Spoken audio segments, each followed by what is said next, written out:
ꯑꯍꯥꯟꯕ ꯃꯛꯇꯗ ꯈꯨꯗꯣꯜ ꯂꯩꯆꯜ ꯋꯥꯔꯤ ꯆꯦꯅꯦꯜꯒꯤ ꯃꯥꯏꯀꯩꯗꯒꯤ ꯋꯥꯔꯤ ꯑꯁꯤꯕꯨ ꯇꯥꯕꯤꯔꯤꯕ ꯂꯤꯁꯅꯔ ꯄꯨꯝꯅꯃꯛꯄꯨ ꯑꯃꯨꯛꯀ ꯍꯟꯅ ꯈꯨꯔꯨꯝꯖꯔꯤ꯫ ꯉꯁꯤꯁꯨ ꯃꯌꯥꯝꯒꯤꯗꯃꯛꯇ ꯑꯅꯧꯕ ꯋꯥꯔꯤ ꯑꯃ ꯄꯨꯗꯨꯅ ꯂꯥꯛꯆꯔꯤ꯫ ꯋꯥꯔꯤ ꯑꯁꯤꯒꯤ ꯃꯃꯤꯡꯅ ꯂꯣꯟꯊꯣꯛꯇꯕ ꯅꯨꯡꯁꯤꯕ꯫ ꯑꯗꯨꯒ ꯋꯥꯔꯤ ꯑꯁꯤꯕꯨ ꯊꯥꯕꯤꯔꯤꯕ ꯑꯉꯝꯕ꯫ ꯋꯥꯔꯤ ꯑꯁꯤ ꯄꯥꯊꯣꯛꯆꯕ ꯃꯇꯝꯗ ꯁꯣꯏꯈꯤꯕ ꯂꯥꯟꯈꯤꯕ ꯌꯥꯎꯔꯕꯁꯨ ꯃꯌꯥꯝꯅ ꯉꯥꯛꯄꯤꯌꯨ꯫ ꯆꯦꯅꯦꯜ ꯑꯁꯤꯅ ꯃꯌꯥꯝꯒꯤ ꯁꯦꯕꯥ ꯃꯄꯨꯡ ꯐꯥꯅ ꯇꯧꯕ ꯐꯪꯍꯟꯕꯤꯌꯨ꯫ ꯆꯦꯅꯦꯜ ꯑꯁꯤꯕꯨ ꯃꯌꯥꯝꯅ ꯅꯨꯡꯁꯤꯕꯤꯗꯨꯅ ꯁꯄꯣꯔꯠ ꯇꯧꯕꯤꯌꯨ꯫ ꯃꯇꯨꯡ ꯇꯥꯔꯛꯄꯗ ꯃꯌꯥꯝꯅ ꯄꯥꯝꯅꯕ ꯋꯥꯔꯤ ꯀꯌꯥ ꯑꯃ ꯄꯨꯗꯨꯅ ꯂꯥꯛꯆꯒꯦ꯫ ꯑꯗꯨꯗꯤ ꯃꯌꯥꯝ ꯄꯨꯟꯅ ꯋꯥꯔꯤ ꯑꯁꯤ ꯇꯥꯃꯤꯟꯅꯔꯁꯤ꯫ ꯑꯉꯟꯕ ꯑꯌꯨꯛ ꯑꯃꯅꯤ꯫ ꯅꯣꯡꯁꯨ ꯂꯦꯞꯇꯕ ꯃꯈꯩ ꯇꯥꯔꯝꯃꯤ꯫ ꯊꯥꯗꯣꯏ ꯃꯦꯃꯒꯤ ꯑꯃꯠꯇ ꯉꯥꯏꯔꯕꯤ ꯃꯆꯥꯅꯨꯄꯤꯅꯤ꯫ ꯍꯧꯖꯤꯛ ꯃꯅꯤꯄꯨꯔ ꯀꯣꯂꯦꯖꯇ ꯁꯥꯏꯟꯁꯇ ꯇꯝꯂꯝꯃꯤ꯫ ꯊꯥꯗꯣꯏꯅ ꯏꯃꯥ ꯑꯩꯅ ꯀꯣꯂꯦꯖ ꯀꯥꯗꯣꯏꯅꯦ ꯍꯥꯏꯅ ꯃꯃꯥꯗ ꯍꯥꯏꯈꯤ꯫ ꯃꯇꯝꯗꯨꯗ ꯊꯥꯗꯣꯏꯒꯤ ꯀꯣꯜ ꯂꯥꯛꯂꯝꯃꯤ꯫ ꯂꯤꯡꯖꯦꯜ ꯑꯣꯏꯔꯝꯃꯤ꯫ ꯍꯜꯂꯣ, ꯍꯧꯖꯤꯛꯐꯥꯎ ꯂꯣꯏꯁꯤꯟꯗ꯭ꯔꯤꯕꯣ? ꯊꯥꯗꯣꯏꯅ ꯏꯔꯨꯖꯒꯦ ꯇꯧꯔꯤꯌꯦ, ꯑꯗꯨꯒ ꯂꯣꯏꯁꯤꯜꯂꯒ ꯑꯗꯨꯝ ꯂꯥꯛꯂꯗꯣꯏꯅꯦ꯫ ꯊꯥꯗꯣꯏ ꯏꯔꯨꯖꯕ ꯂꯣꯏꯔꯗꯨꯅ ꯆꯥꯛ ꯆꯥꯕꯒꯤ ꯍꯥꯏꯈꯤꯔꯝꯃꯤ꯫ ꯃꯆꯥꯅꯨꯄꯤꯒꯤ ꯆꯥꯛ ꯊꯤꯔꯝꯂꯕ ꯃꯇꯨꯡ ꯃꯥꯒꯤ ꯀꯥꯗ ꯆꯪꯈꯤ꯫ ꯃꯅꯤꯅ ꯃꯃꯥꯎ, ꯅꯆꯥꯅꯨꯄꯤꯗꯨꯕꯨ ꯀꯣꯂꯦꯖ ꯆꯠꯀꯅꯤ ꯍꯥꯏꯕ꯭ꯔꯥꯅꯦ? ꯅꯆꯥꯅꯨꯄꯤꯗꯣ ꯀꯣꯂꯦꯖ ꯆꯠꯄꯒꯤ ꯆꯥꯛ ꯆꯥꯍꯧꯔꯕꯅꯦ꯫ ꯊꯥꯗꯣꯏ ꯃꯄꯥꯟꯗ ꯊꯣꯛꯂꯛꯇꯨꯅ ꯃꯃꯥꯗ ꯀꯣꯂꯦꯖ ꯆꯠꯂꯨꯈꯤꯒꯦ ꯍꯥꯏꯔꯝꯂꯒ ꯊꯣꯛꯂꯛꯏ꯫ ꯂꯤꯡꯖꯦꯜꯁꯨ ꯃꯃꯥꯟꯅꯕꯤ ꯊꯥꯗꯣꯏꯕꯨ ꯀꯣꯂꯦꯖꯇ ꯉꯥꯏꯗꯨꯅ ꯂꯩꯔꯝꯃꯤ꯫ ꯀꯩꯗꯧꯕꯩꯅꯣ ꯑꯁꯨꯛ ꯌꯥꯝ ꯊꯦꯡꯉꯛꯏꯗꯨꯕꯣ? ꯍꯣꯏ ꯕꯦꯝꯃ, ꯌꯥꯗꯗꯅ ꯇꯧꯔꯤꯅꯦ꯫ ꯃꯈꯣꯏ ꯑꯅꯤ ꯊꯦꯡꯅꯔꯗꯨꯅ ꯀ꯭ꯂꯥꯁ ꯌꯧꯅꯕ ꯆꯪꯂꯛꯏ꯫ ꯀ꯭ꯂꯥꯁ ꯌꯧꯔꯛꯄꯗꯗꯤ ꯃꯈꯣꯏꯒꯤ ꯕ꯭ꯔꯦꯛ ꯇꯥꯏꯃꯤꯡ ꯑꯣꯏꯈꯤꯔꯝꯃꯤ꯫ ꯕ꯭ꯔꯦꯛ ꯇꯥꯏꯃꯤꯡ ꯑꯣꯏꯔꯗꯨꯅ ꯃꯈꯣꯏ ꯃꯃꯥꯟꯅꯕꯤꯈꯩꯒ ꯀꯣꯂꯦꯖꯀꯤ ꯀꯦꯟꯇꯤꯟꯗ ꯂꯥꯛꯂꯝꯃꯤ꯫ ꯑꯗꯨꯒ ꯁꯤꯡꯖꯨ ꯕꯣꯔꯥ ꯆꯥꯔꯗꯨꯅ ꯋꯥꯔꯤꯁꯨ ꯅꯨꯡꯉꯥꯏꯕ ꯀꯌꯥ ꯑꯃ ꯁꯥꯟꯅꯔꯝꯃꯤ꯫ ꯃꯇꯝꯗꯨꯗ ꯃꯈꯣꯏꯒꯤ ꯃꯔꯛꯇꯒꯤ ꯃꯃꯥꯟꯅꯕꯤ ꯊꯣꯏꯕꯤꯅ ꯑꯁꯨꯝꯅ ꯍꯥꯏꯔꯛꯈꯤ꯫ ꯊꯥꯗꯣꯏ, ꯍꯥꯎ, ꯑꯩꯗꯤ ꯗꯥ ꯄꯨꯟꯁꯤꯕꯗꯣ ꯃꯥꯕꯨ ꯎꯔꯨꯕꯗꯒꯤ ꯄꯨꯡꯉꯥꯎ ꯉꯥꯎꯈ꯭ꯔꯦ꯫ ꯂꯤꯡꯖꯦꯜꯅ ꯉꯥꯎꯕꯤꯌꯨ, ꯅꯨꯡꯁꯤꯅꯕ, ꯄꯥꯝꯖꯕ ꯈꯣꯏꯗꯥꯕ ꯍꯥꯏꯁꯤꯗꯤ ꯄꯥꯈꯪ ꯂꯩꯁꯥꯕꯤ ꯑꯩꯈꯣꯏꯒꯤꯗꯤ ꯍꯧꯅꯁꯥꯅꯤ꯫ ꯋꯥꯔꯤ ꯑꯗꯨ ꯁꯥꯟꯅ ꯕ꯭ꯔꯦꯛꯀꯤ ꯃꯇꯝꯁꯨ ꯂꯣꯏꯔꯦ꯫ ꯃꯈꯣꯏ ꯀ꯭ꯂꯥꯁ ꯌꯧꯅꯕ ꯆꯪꯂꯛꯏ꯫ ꯑꯗꯨꯗꯒꯤ ꯃꯈꯣꯏ ꯀ꯭ꯂꯥꯁ ꯑꯗꯨ ꯑꯣꯖꯥ ꯆꯪꯂꯗꯨꯅ ꯌꯥꯎꯈꯤꯔꯝꯃꯤ꯫ ꯑꯗꯨꯒ ꯑꯃꯨꯛ ꯀ꯭ꯂꯥꯁ ꯂꯣꯏꯔꯗꯨꯅ ꯃꯈꯣꯏ ꯀꯣꯂꯦꯖꯇꯒꯤ ꯊꯣꯛꯂꯛꯂꯝꯃꯤ꯫ ꯌꯣꯍꯦꯟꯕꯁꯨ ꯊꯥꯗꯣꯏꯕꯨ ꯀꯣꯂꯦꯖ ꯒꯦꯠꯇ ꯉꯥꯏꯗꯨꯅ ꯂꯩꯔꯝꯃꯤ꯫ ꯊꯥꯗꯣꯏ, ꯂꯥꯛꯄ ꯀꯌꯥꯝ ꯀꯨꯏꯔꯒꯦ? ꯀꯨꯏꯗ꯭ꯔꯤꯌꯦ ꯍꯥꯏꯅ ꯍꯥꯏꯈꯤꯔꯝꯃꯤ꯫ ꯃꯈꯣꯏ ꯑꯅꯤ ꯀꯣꯂꯦꯖꯇꯒꯤ ꯊꯣꯛꯂꯛꯇꯨꯅ ꯀꯣꯐꯤ ꯁꯣꯞ ꯑꯃꯗ ꯆꯪꯈꯤꯔꯝꯃꯤ꯫ ꯀꯩꯗꯧꯔꯒꯦ? ꯀꯣꯐꯤꯁꯤ ꯊꯛꯆꯤꯜꯂꯣ ꯍꯥꯏꯅ ꯍꯥꯏ꯫ ꯊꯥꯗꯣꯏꯅ ꯑꯗꯨꯗꯒꯤ ꯀꯣꯐꯤ ꯁꯣꯞꯇꯒꯤ ꯊꯣꯛꯂꯛꯈꯤ꯫ ꯃꯈꯣꯏ ꯑꯅꯤ ꯃꯌꯨꯝꯗ ꯍꯜꯂꯛꯈꯤ꯫ ꯊꯥꯗꯣꯏꯕꯨ ꯃꯌꯨꯝ ꯐꯥꯎꯕ ꯊꯤꯜꯂꯝꯂꯒ ꯍꯟꯈꯤꯔꯝꯃꯤ꯫ ꯊꯥꯗꯣꯏꯒꯤ ꯃꯃꯥ ꯃꯦꯃꯅ ꯏꯕꯦꯝꯃ, ꯀꯩꯗꯧꯔꯒꯦ ꯅꯪꯕꯣ? ꯅꯁꯥꯒ ꯉꯝꯗ꯭ꯔꯕ꯭ꯔꯣ? ꯉꯁꯥꯏ ꯅꯣꯡ ꯆꯣꯠꯄꯅꯔꯥ ꯈꯪꯗꯦ, ꯀꯣꯛ ꯈꯔ ꯆꯤꯛꯑꯦ ꯏꯃꯥ ꯍꯥꯏꯅ ꯍꯥꯏꯈꯤ꯫ ꯃꯃꯥ, ꯅꯪꯕꯨ ꯇꯥꯔꯤꯕ꯭ꯔꯣ? ꯅꯆꯥꯅꯨꯄꯤꯗꯨꯕꯨ ꯀꯩꯗꯧꯔꯦ ꯍꯥꯏꯕꯅꯣ? ꯃꯄꯥꯅ ꯍꯪꯂꯛꯄꯅꯤ꯫ ꯅꯆꯥꯅꯨꯄꯤꯗꯣ ꯉꯁꯥꯏ ꯅꯣꯡꯗ ꯆꯣꯠꯄꯒꯤ ꯃꯀꯣꯛ ꯆꯤꯛꯑꯦ ꯍꯥꯏꯌꯦ, ꯑꯗꯨꯅ ꯍꯤꯗꯥꯛ ꯒꯨꯂꯤ ꯑꯝꯇ ꯄꯤꯖꯒꯦ ꯇꯧꯔꯝꯕꯅꯦ꯫ ꯍꯣꯏ, ꯄꯤꯖꯔꯣ, ꯑꯗꯨꯒꯅꯦ ꯐꯖꯅ ꯍꯦꯛ ꯄꯣꯊꯥꯍꯜꯂꯨ꯫ ꯃꯀꯣꯛ ꯆꯤꯛꯃꯟꯕꯅ ꯉꯥꯏꯍꯥꯛ ꯄꯣꯊꯥꯔꯝꯃꯤ꯫ ꯅꯨꯃꯤꯗꯥꯡꯒꯤ ꯃꯇꯝ ꯌꯧꯔꯛꯂꯦ꯫ ꯊꯥꯗꯣꯏ ꯃꯀꯣꯛ ꯆꯤꯛꯄ ꯐꯔꯗꯨꯅ ꯃꯃꯥꯒꯤ ꯃꯅꯥꯛꯇ ꯂꯥꯛꯇꯨꯅ ꯆꯥꯛ ꯊꯣꯡꯕ ꯃꯇꯦꯡ ꯄꯥꯡꯂꯝꯃꯤ꯫ ꯏꯃꯥ, ꯀꯩ ꯃꯊꯦꯜꯅꯣ? ꯏꯔꯣꯟꯕꯒ ꯀꯥꯡꯍꯧꯒꯅꯤ꯫ ꯃꯊꯪꯒꯤ ꯑꯌꯨꯛ ꯑꯉꯟꯕꯅꯤ꯫ ꯊꯥꯗꯣꯏ ꯏꯃꯨꯡꯒꯤ ꯅꯨꯄꯤ ꯑꯃ ꯑꯣꯏꯕꯒꯤ ꯊꯕꯛ ꯂꯣꯏꯁꯤꯜꯂꯝꯃꯤ꯫ Madu loiraduna chak thonglami college nangnaba haidana. Madudagi college chatnaba loisilami. Nahankhaidi kedana chamna leirakpana nong phadok ke thorakpa matamda masana phajabra phajadabra hainasu khanki. Icha se ngasidi yamna kereda. Ima nachanupi se ithandane aduisu mathakta lesabisu pharabane. Hairamlaga phet haidoklaga thokhirami. Kaimdaga haibana khaudene. Hai Ningthoujam phajana chatluko. Hairaga mama su lehore. College yauraduna lingjel su leirami. Lingjelna kaidorage aduk yamna pakhana laiduba. Hoi bema imaga khanaragane laise. Tauradabane masinu pisima. Pharese class yaunaba changlase. Yohenba hoisu lakrabane. Nakandagi thadoi. How kay hege kay githengai no. Yohenbana hangakpani. Yumgi thabak khara loisilambay thenglini. Thadoi mahaki phampham bench lomda lingjel moibani famlami. Lingjel amadi thadoi makhoi anidi high school life dagi hauna dum pulami. Adudagi class adu oza changlaktuna yaurami. Class amani loiraga break time oire. College canteen da laktuna achapot charami. Adudagi yohenbana aikhoisu college ki picnic amatangdi chasidana. Hoi yaye adudagi lingjelna asumna hairai. Yaye aikhoisu khalamine adumaina muktangdi chatpa yai haina. Adudagi makhoi maraktagi mamanabi amana.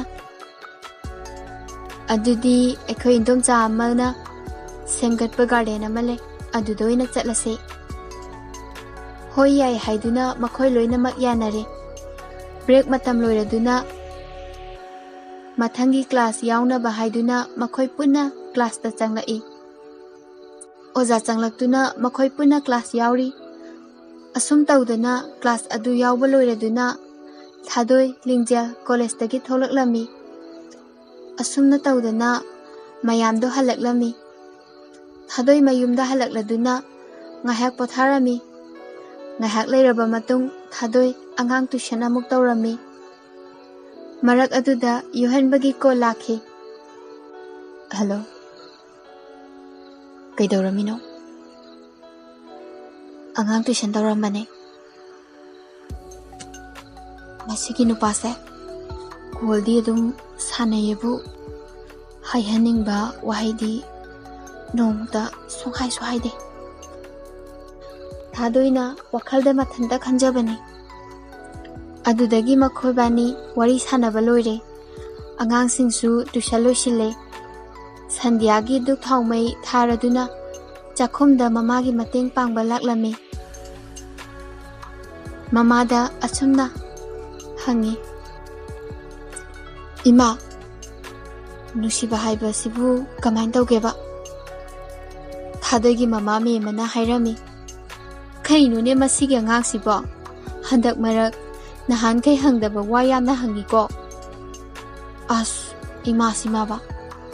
Mina khangningdana sum hangba sida. Hairamlaga nofet tawraduna mapanda thoki. Asum tawduna mathangi numita college ta laklami. Nupising asidi momon ga tawraga kanano mathengnarakpa maliko. Thengnadehe nangsu masine ngangbasima. Hairaga makhoi ani class yaurami. Adudagi break matam yauraduna college canteen da amuk laklami. Aduga yohenbasu hayeng natro akoina picnic ki hainabada. Mane. Asum tawduna makhoi wari kaya sanarami. Adudagi break loiraduna makhoigi classroom da laklami. Makhoi masen class adu yaurami. Adudagi class loisiladuna wari sanaraga college gate lomda momonu mantaunaraduna thoraklami. Numit adu haukhirami. Picnic chutni haibagi ayuk anganbada thadoi nganna haugatuna imunggi thabak loisilami. Lingjel call tawraklami. Hello, nupi. Table loirabro. Haudrida. Hauradoine. Ngasidi khara kera uko nupi manaba.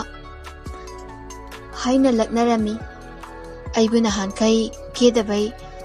Aibuna hankai kedabai mawongnine. Yari bema thammage. Loisinaba tawro. Hairaga phone do thamle. Adudagi makhoi picnic chatpagi makhoi puna thengnaraduna awat apa yengladuna leirami. Aduga makhoi puna park adu yauraduna chak ichang thonglami. Adudagi wari su picnic lakpagi langsu langlami. Asomdana thadoi ga yuhenbaga su machi amada famduna wari sanarami. Adubu yuhenbadi thadoina haihaningba hairaktrabada thamoi adu wajai. Kari nupano masiba nongmata haihaningba wahisu amata hairakte. Wakhalda khali asumna wari sanaringai asomdagi lingjelna ani sigi romance yengone kayada dungai khraba. Is nandinga sankai tumina yenglami jani ne.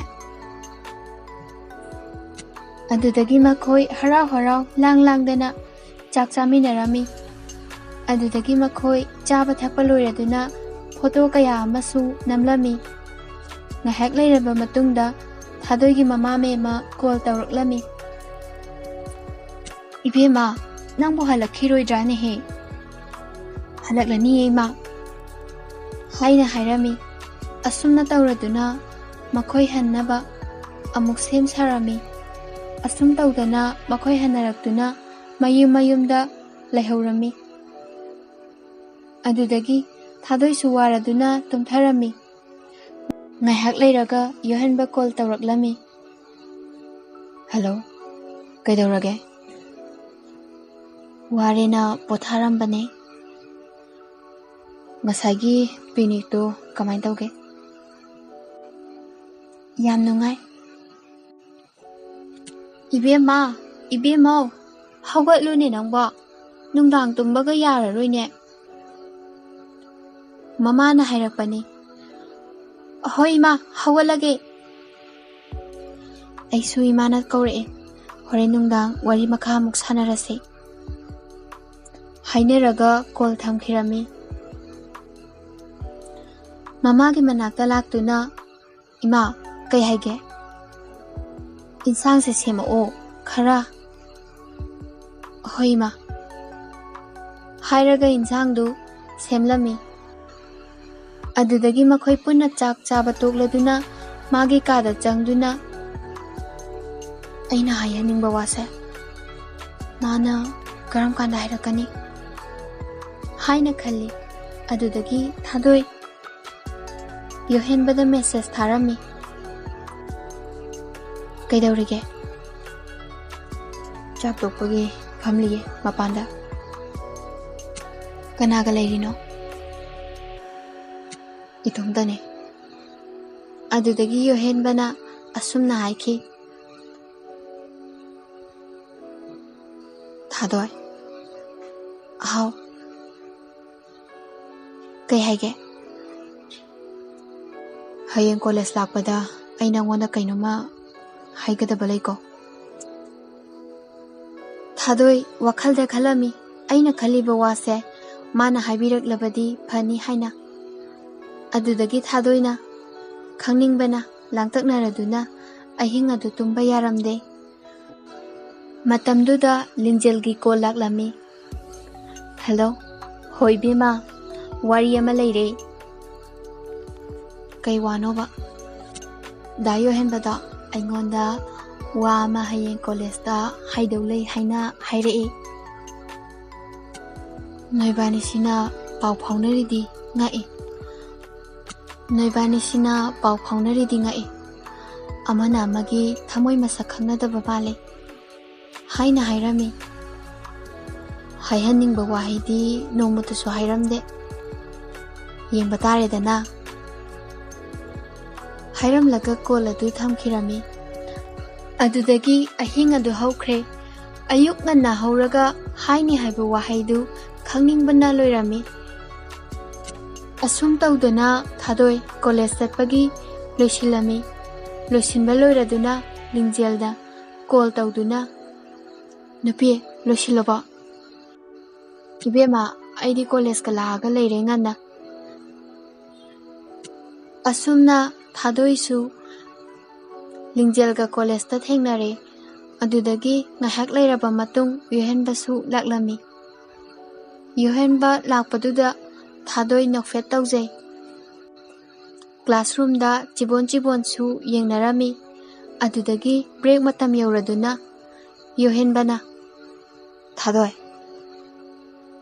ꯑꯍꯥꯎ ꯀꯩ ꯍꯥꯏꯒꯦ ꯑꯩꯅ ꯋꯥ ꯑꯃ ꯍꯥꯏꯒꯦ ꯍꯥꯏꯕꯗꯣ